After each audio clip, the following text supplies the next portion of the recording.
Greetings everyone and welcome to NCTE Talks. In today's episode, we will be exploring the National Mission for Mentoring as envisaged by the National Education Policy 2020. We have with us a renowned educationist, Dr. Ashok Pandey ji, to talk about NMM. Sir, welcome to NCTE Talks. Thank you, Lavina. He is the former director at Alcon International School. He is recognized as an exceptional innovator, classroom practitioner, and an influential educational leader. With an illustrious career spanning over 3 decades, he has been an active member who conceptualized the Bluebook of the National Mission for Mentoring, NMM, in full alignment with the vision of the National Education Policy 2020. He has also been part of the NMM Implementation Committee as a co-chair nominated by the National Council for Teacher Education. In today's episode, we will be talking about NMM's vision, the implementation, and the impact of this transformative initiative in shaping India's school education for the 21st century. Why is structured mentoring critical for India's education system, and how does the mentoring mission align with NEP's broader goals? Thank you, Lavina, for a very kind introduction. And the question that you have raised is of very, very critical importance for the transformation of Indian classrooms. When the NEP 20 was under formulation and things like that, the consultative committees, even up to the block level, and years of groundwork and feedback from the field, one thing was very clear in the mind of the policymakers, that our pre-service teacher education program, despite its struggles, its improvements, its contribution in creating a battery of teachers in the country, there was a gap. And that gap was primarily between theory and practice. Because what you study in the classroom as a teacher student is the theory of education. You learn about what is psychology, what is sociology, you learn about what is philosophy of education, you learn about teaching theories, you learn about learning theories. But you learn it and straight away you jump into a classroom. So where was the practice? Where was the rehearsal? Where was on the table like a surgeon, he or she does some practice before coming to the operation theater. I hope people will not misunderstand my comparison, but what I'm trying to tell you is it is very difficult to read about education in the classroom and practice it in the other class where you have to teach. So this gap can be filled by whom? Who can fill this gap? Only those who are in the profession and those who have seen it and those who have done it. And there comes this new mechanism or a structure where a new teacher is given those nuances, those experiences, those anecdotes, and those little tips and values that, hey, you have the degree, it's fine, now you're going into the classroom. So how will you understand your children? How will you deal with them? How will you fulfill their aspirations?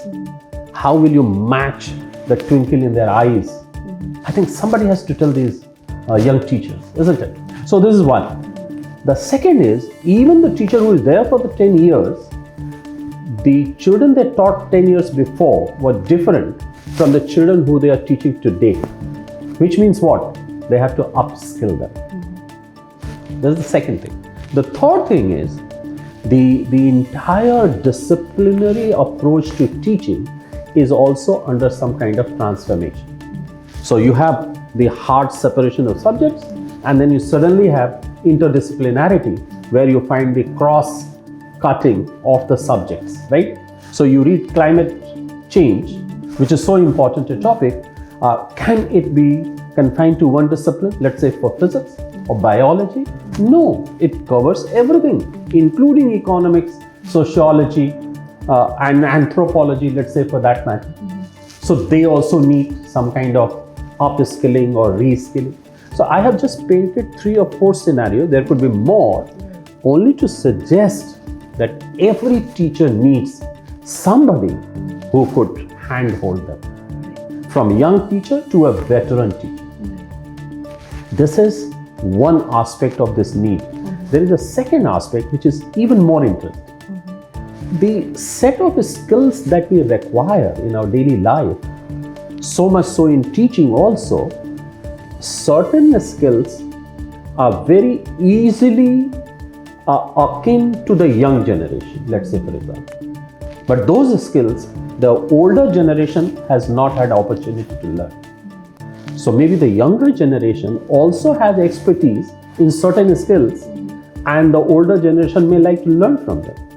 And therefore, they also have the opportunity to teach them, which in some quarters, particularly in the corporate parlance, we call it reverse mentoring. Right? So, what I'm trying to tell you is that this gap could be filled only by this mentoring. I just put it in the context of mentoring being a very successful experimentation in every walk of life. So why not to try it in education? So I think that is the background in which it was envisaged, and it is a matter of I would say great responsibility that was entrusted to National Council of Teacher Education, that this aspect and the aspect that what is the benchmark which we want all our teachers to achieve, and that benchmark comes into national professional standard for teachers. So you combine these two things, and you will find, or anybody who is listening to it, at least will have no doubt in their mind that mentoring is a kind of potential instrument that can skill, reskill, upskill the teaching community, so that they are able to deliver to their children, which will prepare them for the world in which they are living today, and most probably they will live tomorrow. Thank you very much, sir, for putting it so promptly. Sir, NMM the Bluebook was released by the Honorable Union Education Minister, Shri Dharmendra Pradhanji. So what were the initial ideas of preparing this book? Yeah, so I think it is very contextual, and some of the things we can draw from my previous response to your question. So when this need was felt, it became a policy document. It had to be implemented. Then what do you do about it? So first of all, you had to create a document which draws the philosophy, the formulation, the need, how to do it, what could be the instrument for doing it. So all these things needed a kind of consultation, and that consultation was articulated in the form of that blue book. So that became a kind of a starting point, isn't it? I mean, you just cannot go throughout the country and say this is mentoring and that is mentoring and it is so important. Well, there is a book, isn't it? And in these times, that book is digitized also. That book is translated into so many Indian languages, and therefore it has a wide reach and access. And I'm so glad that it happened. I'm also very grateful to NCTE that they involved me in that whole process. It was a learning process for me also. Now, I was just talking to you about mentoring. I think that whole process was a mentoring to me also, at a time when I had done more than 30 years in education. So that is the beauty of mentoring. Sure, sir. So, I mean, in this entire process, were there any operational challenges, particularly in rolling out the NMM at a national scale? And how does this particular handbook, how does this particular book address those challenges? Yeah, so this book, as I said, became the starting point. Right.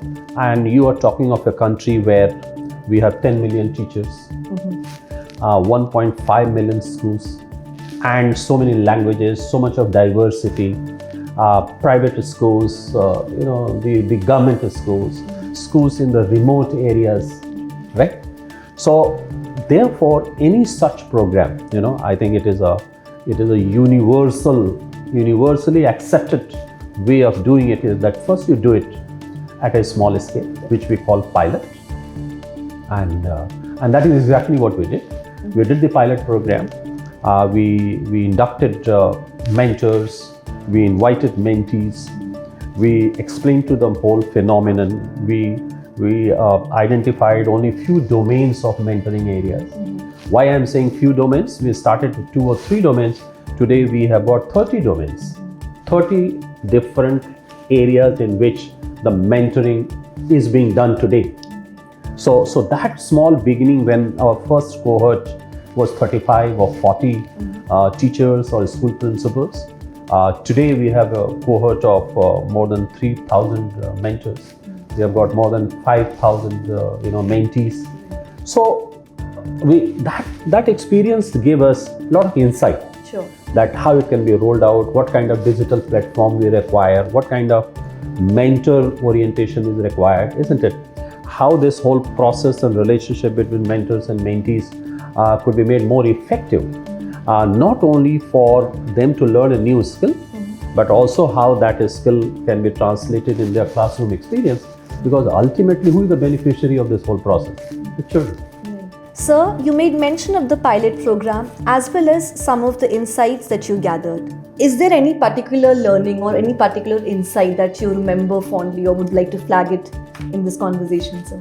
So, as I said, when we were talking to, or we had 2 or 3 days workshop for these mentors, and the whole idea was, what is this mentoring?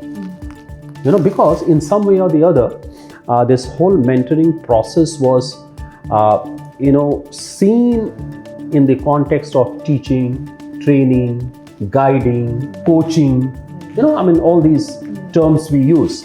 It was also seen in terms of professional development of teachers, capacity building, teacher training, teacher education, because there were so many things floating around. And therefore, to create a special niche for the concept of mentoring, and to ensure or to assure people that mentoring is totally different from all that was the big challenge, isn't it? And it took a lot of time to identify mentoring as a phenomenon which is vastly different from rest of the other terms that I used, and we did some activity. Since you asked me, I'm very fondly remembering that we did an activity and we gave some one circle which was cut into different sections, and we asked the participants to join it. And when they joined it, it formed a circle, but the inner of the circle was vacant, and one more piece of the circle was left. So the parts of the circle which joined, they were teacher, trainer, guide, and coach. And the part which was left, we asked them to lift it and put it inside the circle. And when it came inside the circle, that part was mentor. So I've just tried to, make it a little more visualized for the listeners. So I think that is how the whole journey started. That's lovely to hear, sir. So of course, this is a colossal step. It's a big transformation. I mean, we all acknowledge and we know this. What's the one big change that you hope for that this mission brings into the educational landscape of our country? You see, let's have some other examples. Sunil Gavaskar has a mentor. Sachin Tendulkar has it. In fact, Sunil Gavaskar is one of the mentors. Sachin Tendulkar then mentored some other cricket players. Even Bill Gates has a mentor. You talk of singers, magicians, top corporate people. Mentoring is such a beautiful thing. And if every teacher prepares herself to be a mentor, it is not only that you become a mentor to another teacher, you have to be a mentor to the students, where you do not confine yourself only to teaching them your subject expertise. That is only part of your job as a teacher, or your responsibility as a teacher. Because in our ancient systems, the teachers were responsible not only for teaching their subjects and not only to prepare them for livelihood. Teachers used to prepare them for their life. And preparing them for life means you don't have to teach, you have to mentor them. So say for example, who was Chanakya to Chandragupta Maurya? Mentor. A young child playing somewhere, and any other teacher would not have believed that this young boy has the capacity to be the founder of a dynasty. He embraced the child, taught him how to speak, how to strategize, the statecraft, the negotiation, the communication, mentored.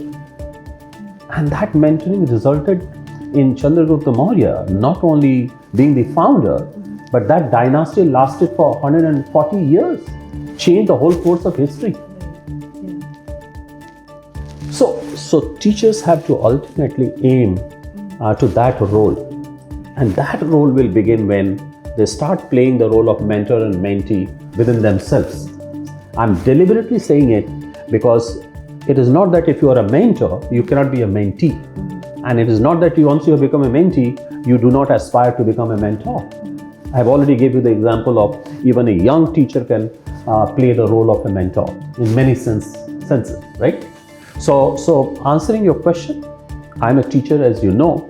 I want my classrooms to be the places where teachers and students create history and possibility, isn't it?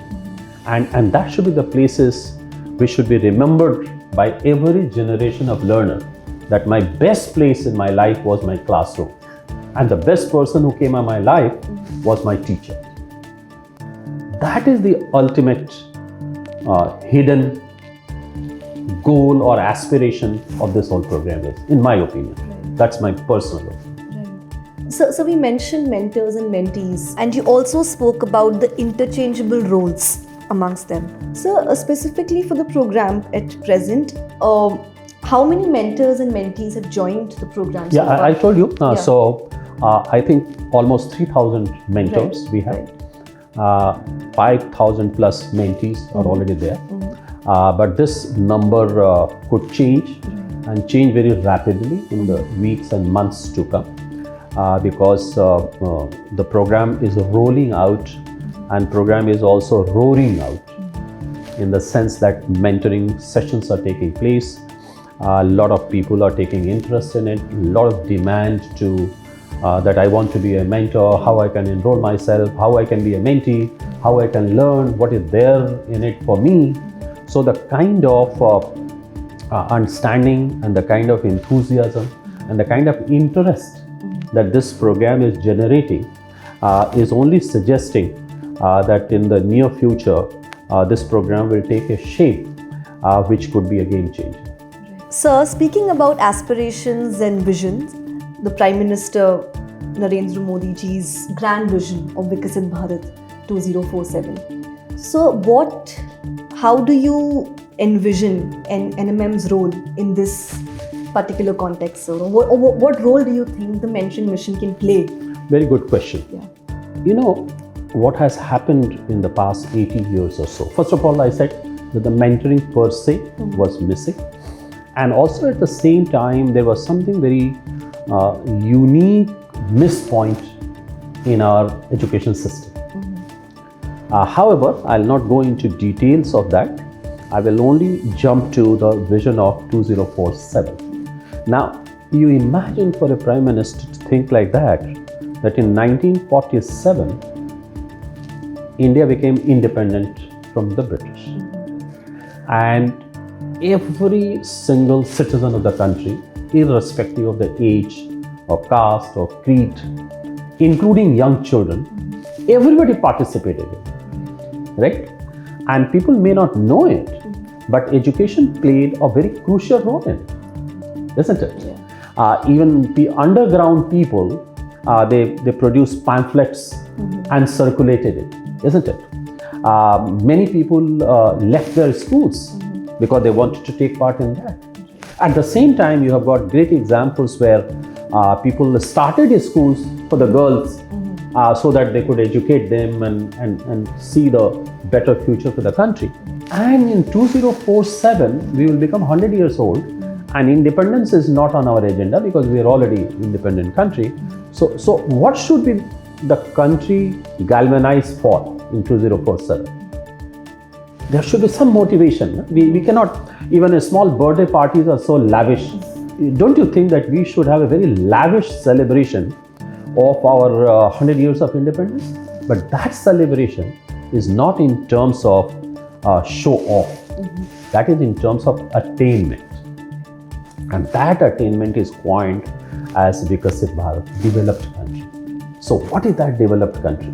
So there is one economic indicator, the sociological indicator, psychological indicator, the health, education, infrastructure, everything is part of that.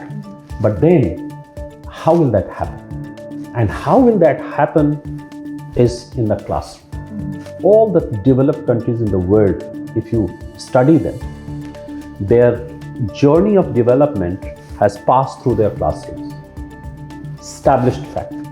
And it cannot be an exception in India. Here also, the development has to go through the classrooms. So what should happen in our classroom? That is the core, or that is the heart of the NMM. And that is that to become a Viksit Bharat, we have to go back to our roots. We have to respect and love the diversity of this country. Such a powerful thing, right? We have to decolonize ourselves. We have to take pride in what we are. We have to take pride in our past. We have been made to believe that India was devoid of good education and good living and good administration, which is not true. If that was so, Britishers would not have come here. They came here because we were rich in many things, isn't it? So how to decolonize out of that? And for all that, one thing which is a non-negotiable, and that is character building. Because if character building is not there, none of these things will matter. So once these four things happen, what? Character building, going back to your roots, respecting your diversity, and decolonization. That will pave the way for Viksit Bharat. So, thank you once again, Ashok ji, for this insightful discussion around the National Mission for Mentoring in light of NEP 2020, which advocates for the enhancement of quality education in schools. It is clear that the National Mission for Mentoring has the potential to revolutionize India's school education by fostering a culture of continuous learning and guidance for mentee as well as mentors. We know that the National Education Policy calls for making India a global knowledge superpower, and initiatives like the Mentoring Mission will act as a catalyst for this change. Absolutely. And let me add that we are sitting here in the premises of this beautiful institution, and this task, and I think it's a magnificent task that has been given to NCTE, and NCTE is doing it with utmost sincerity and with a mission-like mode under the leadership of the chairman, Professor Pankaj Arora, and his entire team. And I think all of them are geared up to make this mission a great success. So my best wishes to them, at the same time my compliments to all that they have achieved so far. Thank you so much, sir. So thank you to everybody who was on board with us today, and thank you once again, sir. Thank you. In the next episode, we are going to discuss another important topic. Until then, Jai Hind, Jai Bharat.